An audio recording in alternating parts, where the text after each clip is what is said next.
A very warm welcome to you all. In this video today, I will tackle the issue of the cultural dimension of negotiation while dealing and talking with persons and people from the Middle East.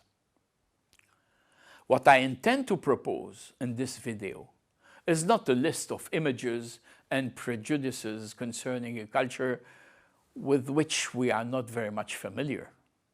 My purpose is to help initiate a relevant approach to negotiation with people of different region and culture like the Middle East without entrapping them into some unchangeable clichés. The Middle East we are talking about is a very complex region. It has its own history and tradition, and also it has a very old culture that played an important role in shaping the minds and the hearts of people of this part of the world. The Middle East is also the cradle of many civilizations and societies. That means that we have to be very much aware of the differences that can exist among people living in the same region. For example, the Maghreb area is not the Mashriq, an Arab is not a Persian, and the Egyptian mind is not exactly the same that the Saudi mentality. Still, a lot of cultural features are shared by most of the people of this region. And usually, the inhabitants of this region are very proud, being home to many old cultures, deeply rooted in the ancient times, and at the same time trying to cope with modernity. However, and despite the many different cultural characteristics, a common feature largely shared by all is time. And time is indeed an important dimension, playing an immense role in the negotiation process.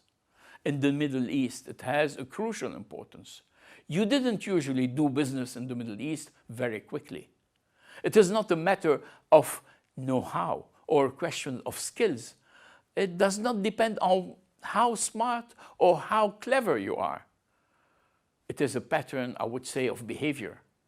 Doing business is a question of confidence, of reliability. And in order to do business, you have before to take all your time and know the person you are dealing with.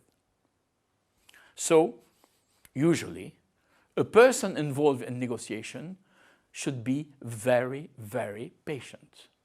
People of the Middle East believe that a good accord is one that has been agreed upon after discussions that allow the negotiators to have full confidence in each other.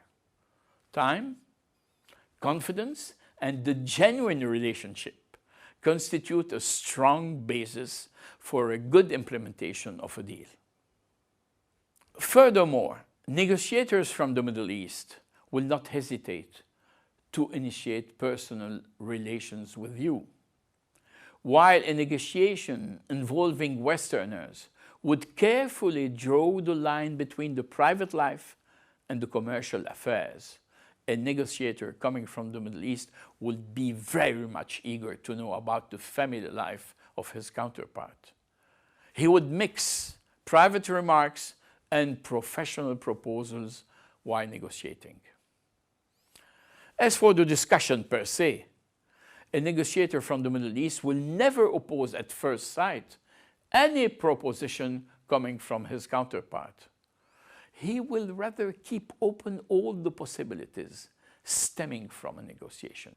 He would not exclude from the very beginning any solution at hand, even though you would find out just before the negotiation comes to an end that he never favored some of the issues previously discussed. So, talks, discussions at length, oral communication are indispensable before writing down the points agreed upon.